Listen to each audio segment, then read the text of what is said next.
প্রিয় বন্ধুরা, welcome to Exam Hill Bangla YouTube channel. বন্ধুরা, তোমরা অবশ্যই জানো গত কয়েকদিন আগে আমাদের পশ্চিমবঙ্গ রাজ্য সরকারের তরফ থেকে চালু করা হয়েছে যুবসাথী প্রকল্প, যার জন্য আগামী 15ই ফেব্রুয়ারি থেকে আবেদনপত্র নেওয়া স্টার্ট হয়ে যাবে এবং যার জন্য তোমরা বেকার যুবক যুবতীরা যারা রয়েছো সবাই আবেদন করতে পারবে। আবেদন করলে তোমাদের প্রতি মাসে 1500 টাকা করে দেওয়া হবে। তাই আজকের এই ভিডিওটির মাধ্যমে স্টেপ বাই স্টেপ আলোচনা করব এই যুবসাথী প্রকল্পের ফর্ম ফিল আপটা সঠিকভাবে কীভাবে করতে হবে, কোথায় গিয়ে ফর্মটা জমা করতে হবে এবং এর লাস্ট ডেট কী রয়েছে এবং এখানে কি কি ডকুমেন্টস লাগবে ওই ফর্ম জমা দেওয়ার সময়, এ টু জেড সমস্ত কিছু নিয়ে আলোচনা করব। তার জন্য অবশ্যই তোমরা ভিডিওটি না টেনে শেষ পর্যন্ত দেখে নাও। তো সবার প্রথমে তোমাদের বলে দিই, এই যে যুবসাথী প্রকল্প চালু হচ্ছে এর জন্য কারা কারা তোমরা আবেদন করতে পারবে। এখানে এই সম্বন্ধে বলা হচ্ছে প্রথম পয়েন্টে যে মাধ্যমিক পাস অবশ্যই হতে হবে এবং মাধ্যমিক কিংবা তার উপরে সমতুল্য ডিগ্রি থাকলে, মানে তোমরা যদি উচ্চ মাধ্যমিক গ্রাজুয়েশন পাস করে থাকো অবশ্যই এখানে আবেদন করতে পারবে। এখানে এজ লিমিট চাওয়া হয়েছে, এখানে তোমাদের 21 থেকে 40 বছর, মানে তোমাদের বয়স যদি 21 থেকে 40 বছরের মধ্যে হয়ে থাকে, তোমরা যদি বেকার হয়ে থাকো অবশ্যই এই প্রকল্পের জন্য আবেদন করতে পারবে।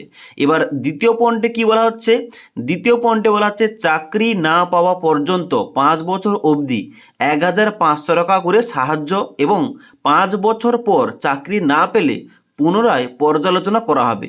মানে এখন বর্তমানে তোমাদের 5 বছর পর্যন্ত প্রতি মাসে 1500 টাকা করে দেওয়া হবে।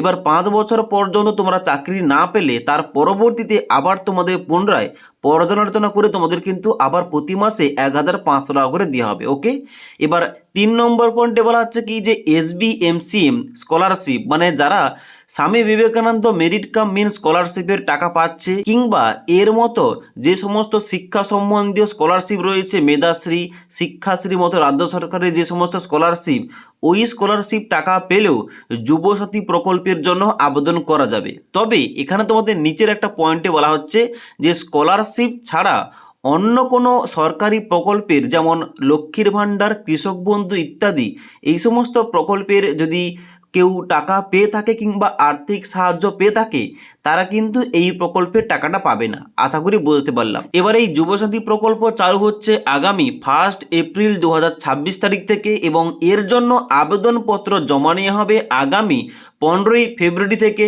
এবং যার লাস্ট ডেট রয়েছে 26শে ফেব্রুয়ারি। এবার বলা হচ্ছে প্রতিটা বিধানসভা যে কেন্দ্র রয়েছে, এবার ওই প্রতিটি বিধানসভা কেন্দ্রের আন্ডারে একটি করে শিবির আয়োজন করা হবে। ওই শিবিরে কিন্তু তোমাদের আবেদনপত্রটা অফলাইনে নেওয়া হবে। ওকে, এবার তোমাদের স্টেপ বাই স্টেপ দেখিয়ে দিয়েছি প্রথম যে তোমাদের কিভাবে ওই যুবসাথী প্রকল্পের ফর্মটা সঠিকভাবে ফিল আপ করতে হবে, কি কি ডকুমেন্টস লাগবে এবং ভিডিও লাস্ট পার্টে তোমাদের বলে দিচ্ছি যে কিভাবে তোমাদের বিধানসভা কেন্দ্রের আন্ডারে কোথায় তোমাদের শিবির কিংবা ক্যাম্প হবে ওইটা তোমরা কিভাবে ফাইন্ড করবে। ওকে, তার জন্য অবশ্যই তোমরা ভিডিওটি না টেনে শেষ পর্যন্ত দেখে নাও। তো বন্ধুরা, অনস্ক্রিন দেখতে পাচ্ছ আমি কিন্তু এখানে বাংলার যুবসাথী প্রকল্পের ফর্মটা ওপেন করে রেখেছি। এখানে ফর্মের প্রথমে ইনস্ট্রাকশন দেওয়া রয়েছে যে to be fill in English capital letter. এখানে কিন্তু অবশ্যই তোমাদের ফর্মটা সঠিকভাবে ইংরেজিতে বড় হাতের তোমাদের কিন্তু পুরো ফর্মটা ফিল আপ করতে হবে। ওকে, এবার ফর্মের শুরুতেই তোমাদের এখানে ডান দিকে কি বলা হচ্ছে, এখানে বলা হচ্ছে কালার পাসপোর্ট সাইজ ফটোগ্রাফ তোমাদের এখানে মারাতে হবে এবং তার সঙ্গে সঙ্গে বলা হচ্ছে sign in upper white portion, যেখানে তোমাদের ফটোর উপরে একটা সাইন করতে হবে কিংবা তোমাদের সিগনেচার করতে হবে। ওকে, এবার তোমরা নিচের দিকে আসবে, এখানে কিন্তু তোমাদের ফর্মটা স্টার্ট হচ্ছে। এখানে প্রথম কি বলা আছে দুয়ারে সরকার রেজিস্ট্রেশন নাম্বার, এই নাম্বারটা তোমাদের কাছে থাকবে না, এই নাম্বারটা কিন্তু ওই যে ক্যাম্পে তোমরা যাবে। এবার তোমাদের বিধানসভা কেন্দ্রের আন্ডারে ক্যাম্প কোথায় কবে হবে একটু পরে তোমাদের বলছি। এখন তোমরা দেখে নাও তোমাদের ফর্মটা সঠিকভাবে কিভাবে ফিল আপ করতে হবে। ওকে, তো ওখান থেকে মানে ক্যাম্প থেকে যে তোমাদের নাম্বারটা দেওয়া হবে এই ঘরটায় বসাতে হবে। তারপরে ঘরটায় রয়েছে আধার নম্বর, এই ঘরটায় তোমাদের আধার কার্ডের নাম্বার বসাতে হবে। তারপর রয়েছে beneficiary name as in MP অথবা ইকুইভ্যালেন্ট এক্সাম, মানে তোমাদের মাধ্যমিকের সার্টিফিকেট অ্যাডমিট কার্ড অনুযায়ী তোমার যে নাম রয়েছে পুরো নামটা কিন্তু এই ঘরটায় বসাবে। ওকে, এবার নাম দেওয়ার পর একটা ঘর ছেড়ে তোমাদের কিন্তু পদবি বসাতে হবে। ওকে, তারপরে বলা হচ্ছে mobile number link with bank account, তোমাদের ব্যাঙ্ক অ্যাকাউন্টের সঙ্গে যে মোবাইল নাম্বারটা লিঙ্ক রয়েছে ওই মোবাইল নাম্বারটা এই ঘরটায় এন্টার করবে। তারপর তোমরা কি করবে, নিচের দিকে আসবে। নিচের দিকে আসার পর রয়েছে ইমেল আইডি, এই ঘরটায় তোমাদের ইমেল আইডি বসাতে হবে।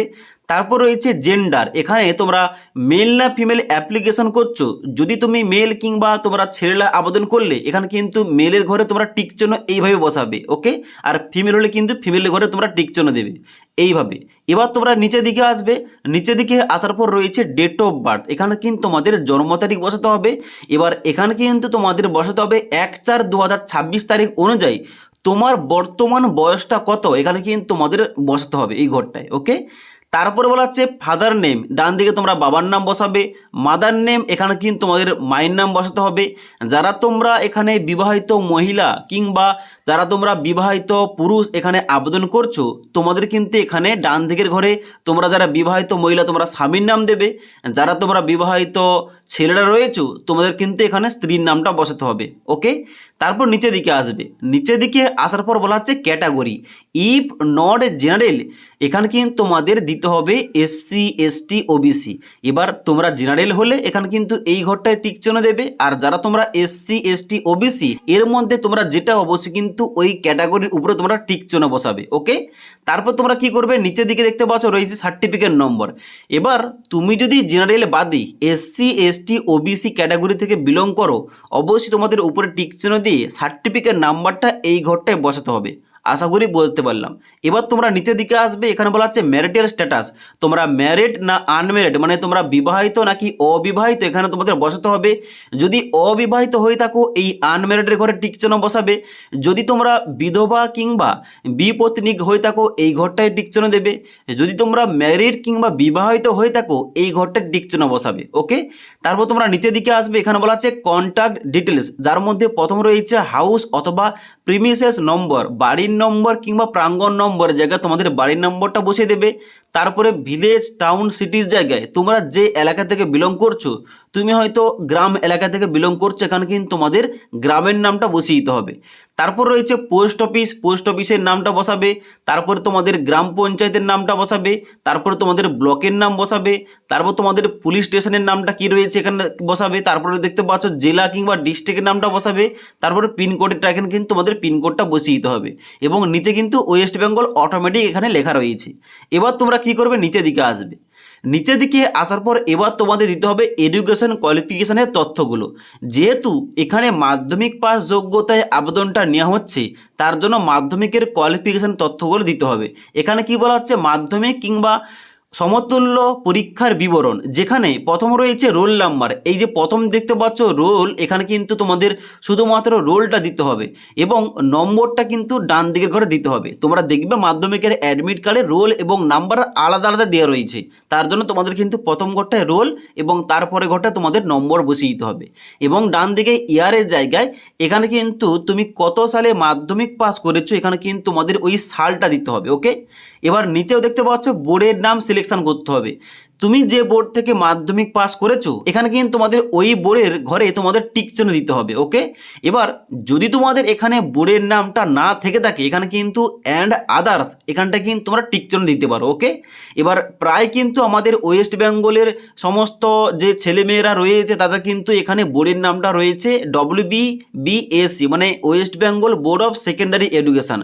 তোমাদের যাদের এই বোর্ডটা রয়েছে তোমরা কিন্তু প্রথম ঘরটায় এখানে টিক চিহ্ন বসাবে, ওকে। এবার নিচের দিকে আসবে, বলা হচ্ছে এডুকেশন কোয়ালিফিকেশান হাইয়েস্ট, মানে তোমাদের সর্বোচ্চ শিক্ষাগত যোগ্যতা কি রয়েছে। তোমার যদি সর্বোচ্চ যোগ্যতা উচ্চ মাধ্যমিক হয়ে থাকে, এখানে উচ্চ মাধ্যমিক কিংবা হায়ার সেকেন্ডারি লিখবে এই ঘরটায়। কিংবা তোমার যদি এখানে হাইয়েস্ট কোয়ালিফিকেশনটা গ্র্যাজুয়েশন হয়ে থাকে, এখানে কিন্তু তোমরা গ্র্যাজুয়েশন পাস লিখবে, ওকে। তারপর নিচের দিকে আসবে, বলা হচ্ছে বর্তমান পেশা, তোমার বর্তমান পেশা কি রয়েছে কিংবা বর্তমান অকুপেশন কি রয়েছে, এখানে কিন্তু এই ঘরটায় লিখতে পারো। এবার তুমি যদি বর্তমানে কোনো কিছু কাজ করছো না, তাহলে কি করবে, এখানে আনএমপ্লয়েড লিখে দেবে, ওকে।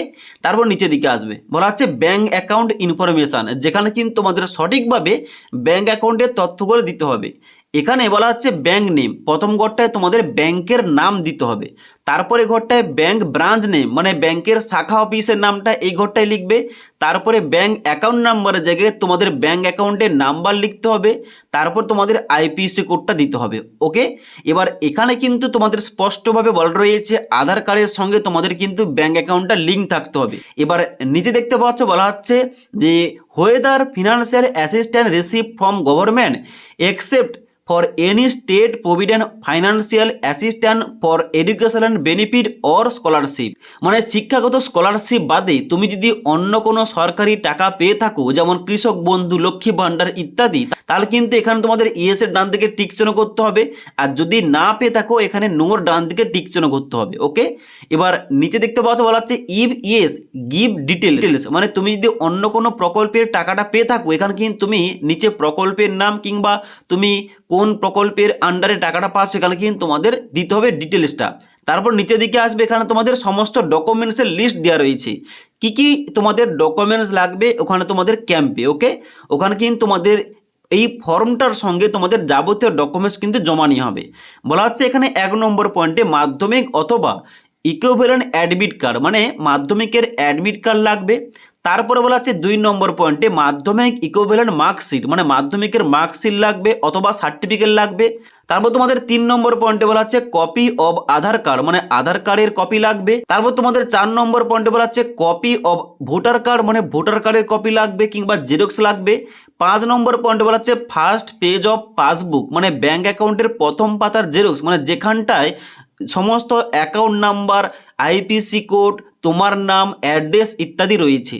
তারপর রয়েছে এখানে copy of SC ST OBC certificate, মানে যারা তোমরা শুধুমাত্র এসসি এসটি ওবিসি থেকে আবেদন করছো তোমাদের কাস্ট সার্টিফিকেটটা লাগবে।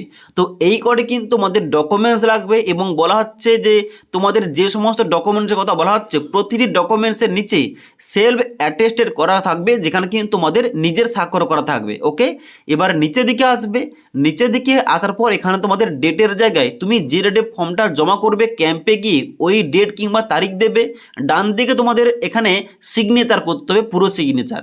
তারপর নিচের দিকে আসবে, এখানে তোমাদের দেখতে পাচ্ছ রয়েছে দুয়ারে সরকার রেজিস্ট্রেশন নাম্বার, এই নাম্বারটা কিন্তু ক্যাম্প থেকে তোমরা পেয়ে যাবে, এই নাম্বারটা কিন্তু এই ঘরটায় বসাবে। তারপর নিচের দিকে আসবে, বলা হচ্ছে আইর পরে তোমার নাম দেবে, তারপরে সন ডটার ওয়াইফ অফ, এখানে কিন্তু তোমরা বাবার নাম বসাবে, আর যারা বিবাহিত মহিলা তারা স্বামীর নাম দেবে। ওকে, এবার তোমরা যারা ছেলেরা আবেদন করছো তুমি যদি বাবার নামটা দিয়ে থাকো এখানে কিন্তু তোমাদের ডটার এবং ওয়াইফটা তোমাদের কেটে দিতে হবে। আর যারা বিবাহিত মহিলা আবেদন করছে তাদের কিন্তু সন এবং ডটার কিন্তু কেটে দিতে হবে। ওকে, আর যারা হয়তো অবিবাহিত মহিলারা আবেদন করছে তাদের কি করতে হবে, এখানে সন এবং ওয়াইফটা কেটে দিতে হবে, এখানে ডটার অফ, এখানে কিন্তু তার বাবার নামটা দিতে হবে। ওকে, তারপর তোমরা নিচের দিকে আসবে, নিচের দিকে আসার পর অ্যাপ্লিকেশন অন, এখানে কিন্তু তোমাদের ডেটটা দিতে হবে, তুমি যে ডেটে ফর্মটা জমা করছো, তারপর তোমাদের মোবাইল নাম্বার, তারপর তোমাদের আধার কার্ডের নাম্বার দিতে হবে। ওকে, এবার ডান দিকে কিন্তু যে অফিসার ফর্মটা জমা নেবে সে কিন্তু ডেটটা দিয়ে এখানে সিগনেচার করবে, এবং এই যে তোমাদের অংশটা এটা কিন্তু কেটে তোমাদের দেবে, এবং এটা নিয়ে কিন্তু পরবর্তী তোমাদের কিন্তু স্ট্যাটাসটা চেক করতে হবে। ওকে, তো আশা করি তোমাদের বুঝতে পারলাম এখানে তোমাদের যুবসাথী প্রকল্পের ফর্মটা সঠিকভাবে কীভাবে ফিল আপ করতে হবে এবং কী কী ডকুমেন্টস লাগবে। এবার তোমরা দেখে নাও তোমার বিধানসভা কেন্দ্রের আন্ডারে কবে ক্যাম্প হবে, কোন ক্যাম্পে তোমাদের কবে যেতে হবে। ওকে, এবার তোমার বিধানসভার আন্ডারে কোন ক্যাম্প কবে হবে এ টু জেড ওইটা জানার জন্য সবার প্রথম তোমাদের এই অফিসিয়াল ওয়েবসাইটে আসতে হবে।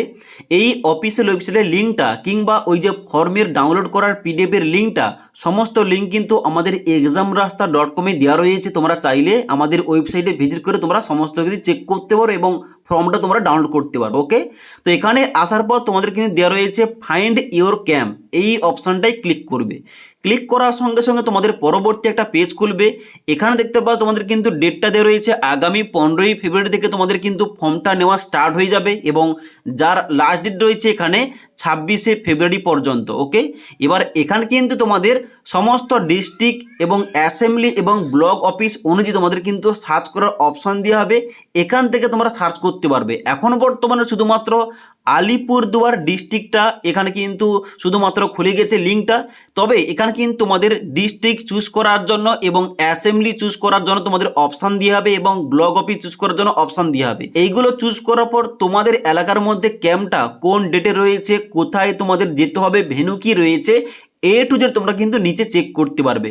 এখন কিন্তু বর্তমানে শুধুমাত্র একটি ডিস্ট্রিক্টের দেখানো হচ্ছে, যেহেতু আগামীকাল থেকে ফর্মটা নেওয়া স্টার্ট হবে, আজকের মধ্যে তোমরা কিন্তু এখানে এসে চেক করতে পারবে তোমাদের এখানে ক্যাম্পটা কোথায় পড়েছে, কোন অ্যাড্রেসে তোমাদের যেতে হবে। ওকে, তো টু জেড তোমাদের সমস্ত কিছু বললাম। যুবসাথী প্রকল্পের জন্য তোমরা কারা কারা আবেদন করতে পারবে, কত টাকা দেওয়া হবে, কি কি ডকুমেন্টস লাগবে, কিভাবে তোমরা সম্পূর্ণ ফর্ম ফিল আপ করবে, কোথায় গিয়ে তোমরা ফর্মটা জমা করবে, আবেদন করার শেষ তারিখ কবে, টু জেড সমস্ত কিছু তোমাদের বলে দিলাম। যদি তোমাদের এই প্রকল্প সম্বন্ধে কোনো কিছু কোশ্চেন কিংবা কোয়ারিজ থেকে থাকে নিচে কমেন্ট করতে পারো। তাছাড়া আজকের এই ভিডিওটির আপডেট ভালো লেগে থাকলে একটি লাইক করবে এবং বন্ধুদের অবশ্যই ভিডিওটি শেয়ার করে দেবে।